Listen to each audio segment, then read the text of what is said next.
County right over here and went to school here, worked here, and I feel like I'm at home here, and I just, it's great to be with you.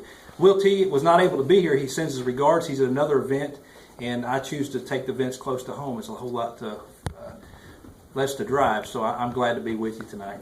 I've served 20 years in law enforcement. I served my first 5 years right here at Morehead State University, right after I graduated from Eastern Kentucky University, and started over here at Morehead. I left there as a lieutenant and was elected in 1998 as one of the youngest sheriffs in the state of Kentucky to be elected. I ran at 27, elected at 28.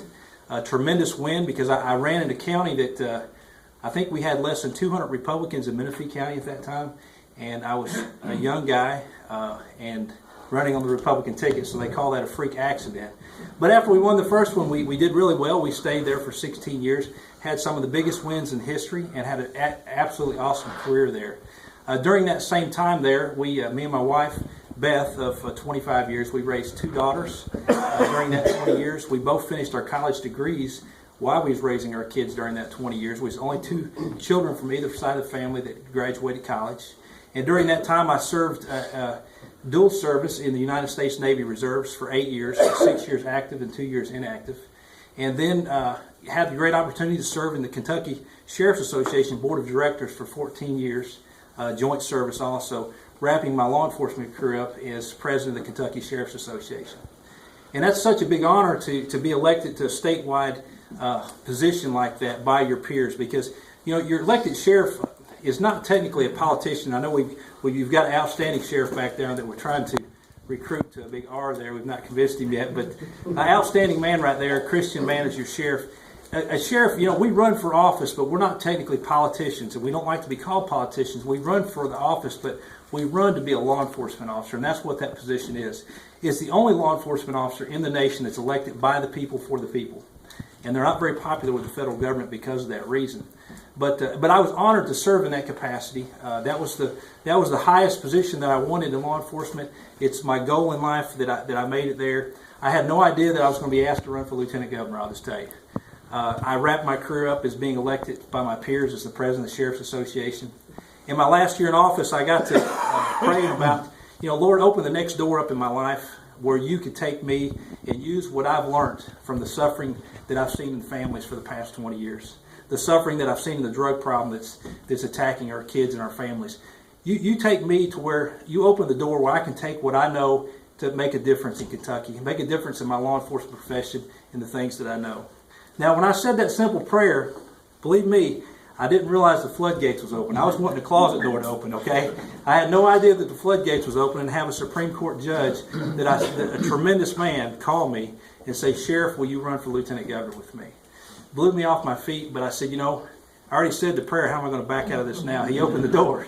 So here I am. I'm running for lieutenant governor, probably the less likely candidate to run for lieutenant governor. We've never had a sheriff run for lieutenant governor in the history of the state.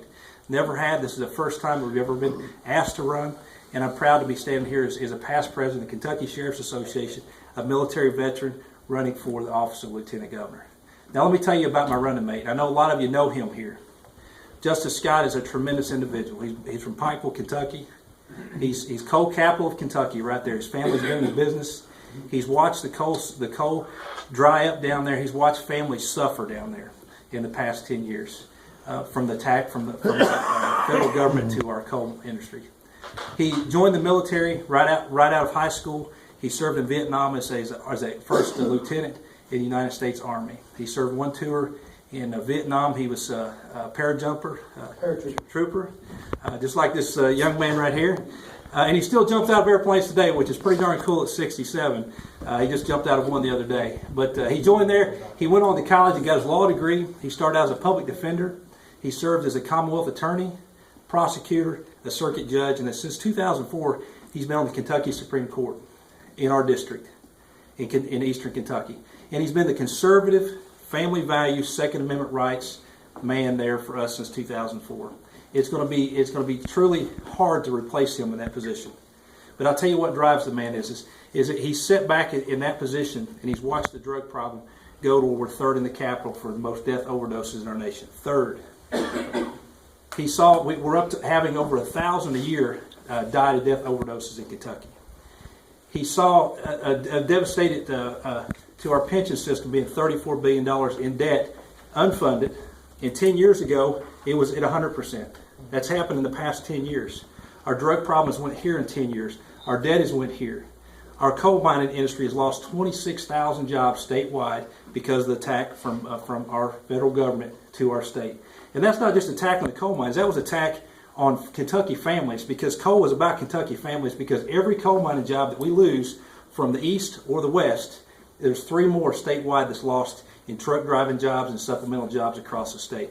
That was a direct attack. And not only did we sit back and watch that, but we watched this governor not say a word about it. Not stand up, not say, not in my state. We just watched all them jobs go away. He's tired of it. He saw it. He saw the suffering in our families. He has a true plan for our drug program. He's been on the Supreme Court. He's a big advocate of drug courts. And if you know anything about drug courts, is where you take an addicted subject into drug court. They have a year program that they have to go through. They're hand-selected. Once they complete the drug court, and the drug court's pretty tough. They go through drug testing. They have to hold down a job. Once they go through drug court, they get a clean record at the end so they can go back to society and be with their families and raise their families. We understand, though, that everybody can get through drug court. Drug court is a tough program. So he wants to launch a minimum security prison that is also a drug treatment facility. Because I don't know about you, but has anybody checked to see what a drug treatment for your family costs? Guarantee you most of us in this room can't afford it. We can't afford it. So he wants to launch a minimum security prison with drug treatment program that's also real skills training, so that we can take these people that don't make it through drug court, we can put them in this facility, try to get them off drugs, try to get them back to society, back to their families. But the bottom line is we can do better than 1,000 Kentuckians dying to death overdoses in Kentucky every year. We can do better than that. We will do better than that with a plan in place. We're the only candidates that truly understands the drug problem. The heroin is destroying our state right now. We want to launch a multi-state jurisdictional task force with Indiana and Ohio on the northern Kentucky border and Louisville to cut the heroin from coming to our state. But the addiction problem is not just about, I don't know if addiction has touched every family here, but it's in my family. I'm raising 3 kids now due to the addiction problem because their parents are addicted to drugs. Justice Scott understands it. His son, out of the military, got strung out. He got hooked on drugs. Justice Scott had to have him arrested and put in jail. He went through drug court. Now he's back out of drug court. He's clean. He went and got his master's degree, and now he works for the VA hospital as a drug counselor. He understands what addiction can do to your family, but he can also understand that we can save some of these people. It's about saving families. It's about increasing. If our drug is causing our crime rate to go up, they say 80% of crime is drug related, 80% of nonviolent crime, which is also causing our corrections budget to go out of whack. It's all relating to drugs. You want to talk about jobs? How can we as a state ask a company to come to Kentucky? We have a $34 billion unfunded liability to our pension system. When we're number 3 in the nation for death overdoses. When we only have 3 out of 10 people that can pass a drug test for the manufacturing field. Now, you don't think that information gets back to other companies to know that well, we moved down to Kentucky, but shoot, we can't even get workers to pass a drug test. We have to get better with that. And there's a lot of politicians, and I'm not picking on our new senator because he's doing an outstanding job, sir. But a lot of our politicians out there is not realizing that the drug problem is the root of all evil. It is what's attacked. It's destroying our state, and it's affecting our economy, our crime rate, our corrections budget, our families. People's dying, but still, people in Frankfurt, when you talk about the drug problem, they're like, well, that's not really our problem. Now, they have passed a lot of good legislation over the years because I've worked with the Sheriff's Association, the FOP, with our legislators, and they have got some good bills out there, and we've got some bills passed with appeal mills and with meth to cut that down. But it needs to come from the top. It needs to come from somebody that knows how to fix the problem, and Will T. Scott has that plan. On your tables in front of you, there's actually they're over there on this table right over here. Take one of those and go check out our platform, Team Scott Coffey. Check out the platform that Justice Scott's laid out for our state. It's a tremendous plan. He can make a difference in our state. He was willing to step down from the highest ranking position in the Kentucky Supreme Court. As attorney, that's as high as you can go. Kentucky Supreme Court is it.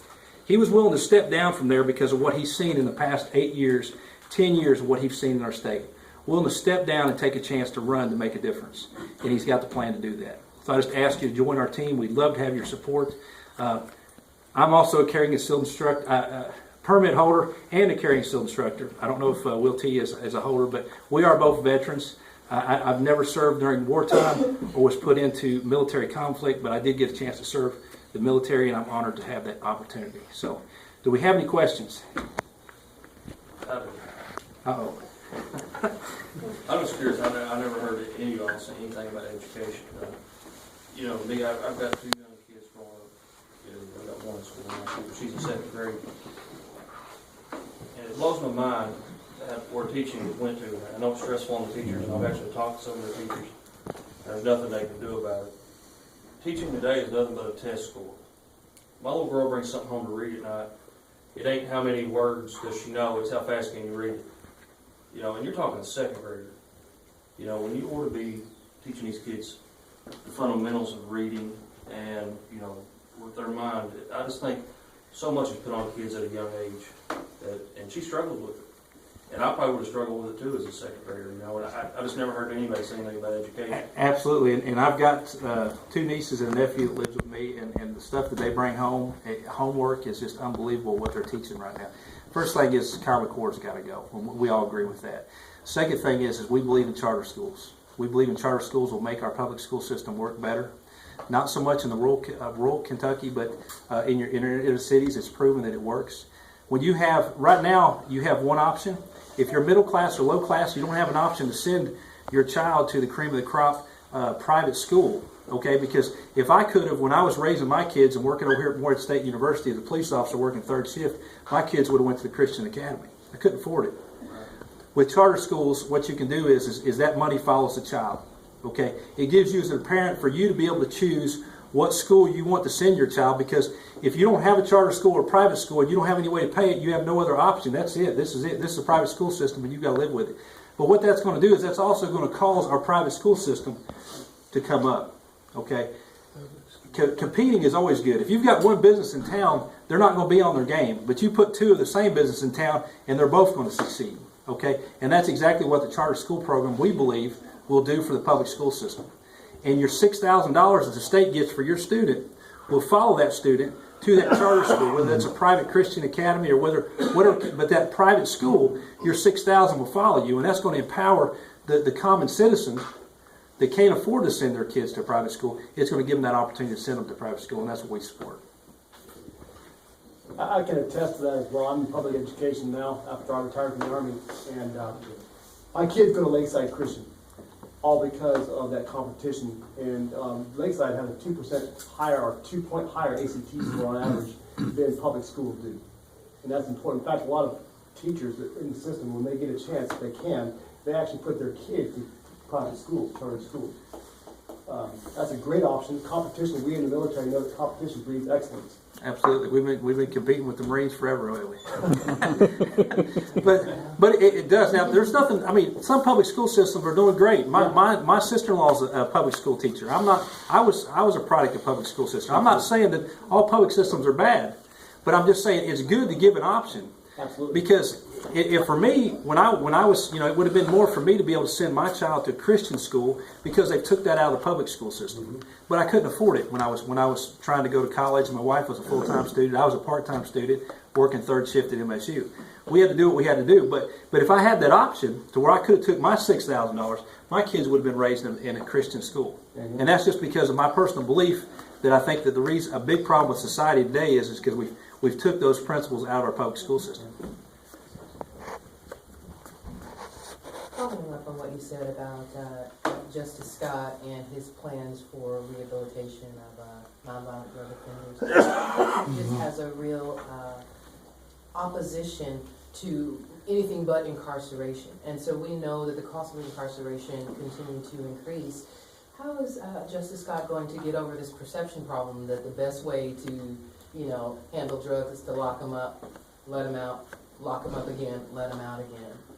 Well, believe me, I've been in the justice system for 20 years and it's not working. You know, we just keep playing with these people. We keep locking them up. We lock the same one back up when they get out. The courts are playing with them. Right. A lot of laws right now that's releasing them out early is playing with them. We have to, but we're not going to save everyone, and I'm not saying we are. But my goodness, if we can save 4 out of 10, ain't it worth it to Kentucky families to save 4 out of 10?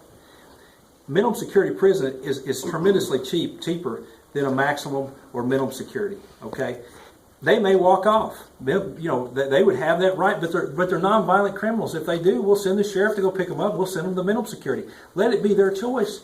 And if they can't handle it and they're going to walk away, then we will send them to the minimum security and we'll keep them there. We have to quit playing with them. We're just saying let's make every effort that we can to save every Kentuckian that we can, to put them back with their families. And the only way we can put them back with their families is drug-free and clean records so that they can get employment. Because if you throw them back out there and they can't find a job, what are they going to do? Okay. Now, I'm not talking about violent criminals, and it's probably odd to see a law enforcement officer talking like this. But I've lived it for 20 years, and I understand we have to do something different because our correction budget, we're housing so many more people than we used to. It's killing our corrections budget. We have to do something different, and this is a very good option. He studied it he's been in the justice system for 39 years. I mean, he understands it. This plan will work. Now, it's not going to save everybody. I'm not saying that we're going to be drug-free. We'll never be drug-free. But if we can save 4 out of 10 Kentuckians and put them back with their families, and we can cut the heroin down from coming to our state, and we can drop that 1,000 that we're losing every year right now, and we can drop that number, then we need to try. And it's time Frankfurt looks at that, and they put it as a priority and not way down here at the bottom where it's been. Except the senator, he's doing an outstanding job, by the way. That's the heroin deal. Absolutely. And we did. It wasn't. That solved that problem. It wasn't what I know, and I knew you'll have to do some compromises in the Senate on that bill. But we had to get something. We did get something. It wasn't what we wanted, but we did get something, and it's going to help until we can get something better. And that's what it's all about. Is just keep moving forward, trying to get something better for Kentucky, and that's what we're trying to do in this election. Any other questions? And maybe it's really naive, and it's not just for you, it's for all 3 of you. Okay. I feel like the narrative around this conversation has got to change. We are way too late in the game when we're talking about locking up people who are already offenders.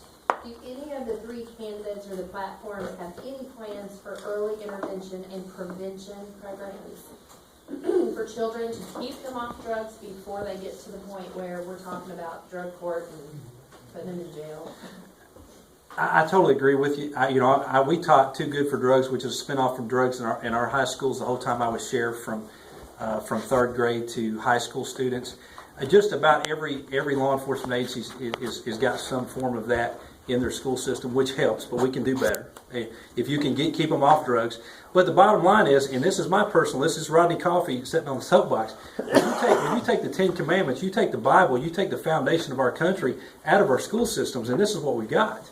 And until we put some of that stuff back in there and quit letting the federal government tell us what we can teach our kids, we're going to continue to have that problem. And I think that's why our drug problem is the way it is today, my personal opinion, is that's a big problem with the drug problem. We don't teach them right from wrong anymore. And we don't teach them that there is a better future. We don't teach them that there is better opportunity than maybe what